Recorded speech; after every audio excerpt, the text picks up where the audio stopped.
Dalam kunjungannya, Wakil Gubernur Sumsel Ciujang meninjau lokasi jembatan ambruk yang membuat 4 unit truk bermuatan batubara terjebak. Wakil Gubernur sangat menyayangkan peristiwa jembatan ambruk yang terjadi di Desa Muara Lawai. Ciujang meminta perusahaan ataupun transportir harus lebih tertib lagi dalam mengangkut hasil bumi. Pasalnya, salah satu penyebab terjadinya peristiwa ini diduga akibat muatan yang melebihi tonase dan tidak mampu ditampung oleh kemampuan jembatan.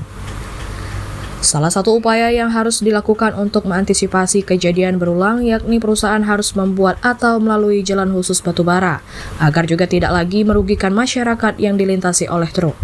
Memang jembatan sudah lama, tapi dengan kapasitinya angkutan batubara terlalu berat, ada yang 30-35 ton, jadi kekuatan kekuatan jembatannya nggak kuat lagi, sedangkan jembatan dari tahun 70-70-an dan direhab kurang lebih 97 juga pernah direhab itu kendaraannya supaya kapasitas muatannya itu jangan terlalu melebihi, karena kita tahu ada 30-35 ton, tapi kalau bisa 30 ton ke bawah lah, supaya jangan sampai ada jembatan seperti jembatan di Muara ini. Solusi kita, Pak? Solusinya harus bikin jalan khusus, ya. Jadi harus bikin jalan khusus. Nanti ada mungkin provinsi akan panggil seluruh tambang di sini.